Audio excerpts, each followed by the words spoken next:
आखिर क्या वजह थी जो उपन्यास समाज द्वारा बहिष्कार किया गया था? उसी पर 3 बार बॉलीवुड ने अलग अलग समय में फिल्में बनाई।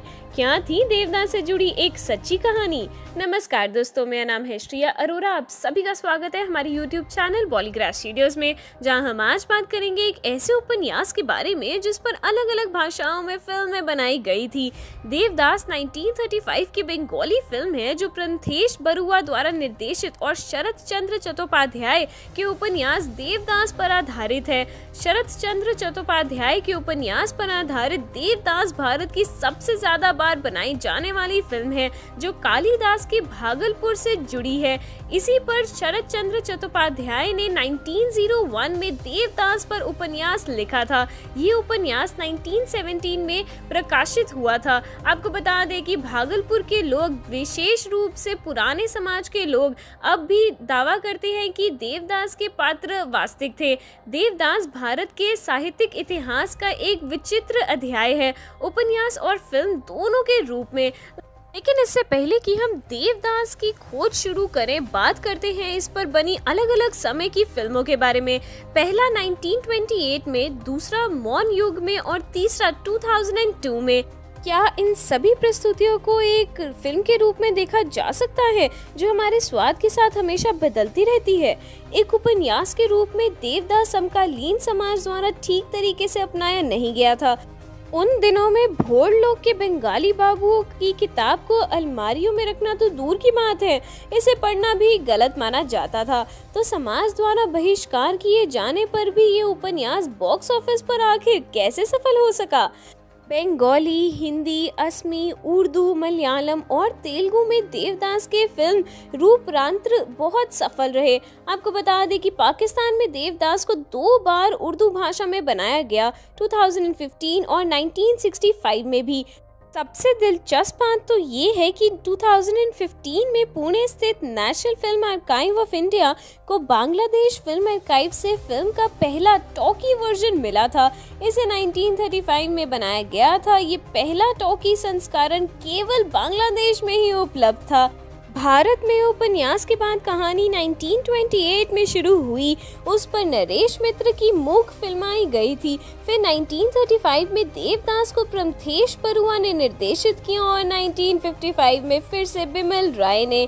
तब से इसे विभिन्न भारतीय भाषाओं में 18 बार फिल्माया जा चुका है। बात करें देवदास से चंद्रमुखी की, तो मंसूरगंज में लोगों का कहना है कि चंद्रमुखी कालिदासी थी जो बेमिसाल खूबसूरत तवाइफ थी। चंद्रमुखी की तरह वह भी काफी ज्यादा दयालु थी। उसके पास एक बड़ा कोठा था जहां वह हर शाम महफिल आयोजित करती थी। उपन्यासकार शरत के लिए कालिदासी का प्यार और सम्मान असीम था। लोग अभी भी कहते हैं कि शरत चंद्र उसके साथ प्यार में पागल था। मंसूरगंज में उनके संबंधों के बारे में अभी भी काफी कहानियां प्रचलित है और इनमें शामिल है चुन्नीलाल और लगभग निश्चित रूप से महादेव साहू। आपको बता दें कि शरत चंद्र और महादेव अक्सर कालिदासी के कोठे पर जाया करते थे। यदि आप कभी मंसूरगंज आते हैं तो आप इन सब दिलचस्प कहानी को जरूर सुनेंगे। एक शाम वह कल्पवासी द्वारा आयोजित एक महफिल में आए। कई खूंटे के बाद महादेव ने उस फिल्म को कुंदन लाल सहगल, दिलीप कुमार और शाहरुख खान के नाम से जाना। अगली सुबह महादेव को अपने बटुए में करेंसी नोट गायब मिला।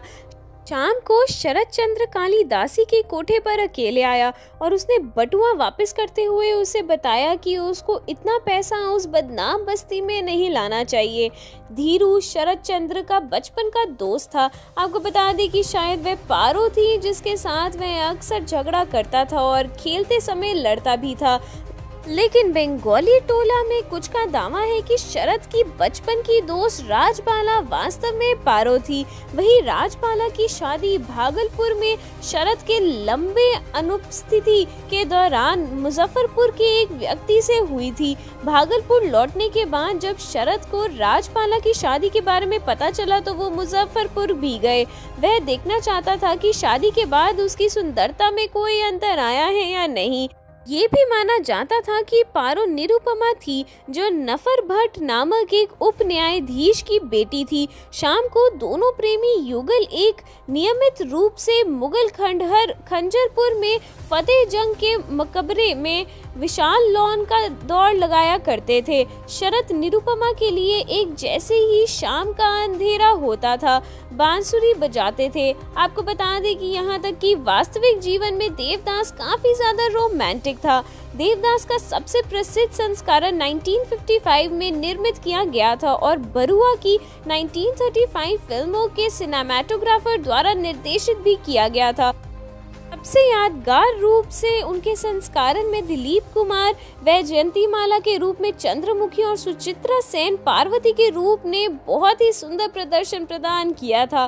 पहली नजर में रॉय की कहानी का संस्करण प्रकृतिवादी लगता है। सत्यजीत रे की फिल्म अक्सर स्टूडियो सेट के बजाय यथार्थवादी स्थानों पर बनाई जाती है, जो कि एक बहुत सुंदर व सरल छवि प्रदान करती है। लेकिन करीबी परीक्षा से पता लगता है कि रॉय की फिल्म अपनी तकनीकों पर ध्यान दिए बिना औपचारिक रूप से जटिल है। देवदास अब भारत में सिर्फ एक उपन्यास नहीं है, ये एक आदर्श वाक्य भी नहीं है, ये एक व्यक्तित्व प्रकार है, क्योंकि लोग अक्सर इसका मजाक उड़ाते हैं। संजय लीला भंसाली, अनुराग कश्यप और सुधीर मिश्रा जैसे कई अन्य फिल्म निर्माताओं ने देवदास में एक नई छवि लाने की कोशिश की है, लेकिन रॉय का संस्करण केवल वही है जो उपन्यास के लिए सही रहा। ऐसे में ये देखना बहुत ही आवश्यक है कि अब आज के ज़माने में अगर देवदास बनाई जाती है तो वो क्या रूप लेती है।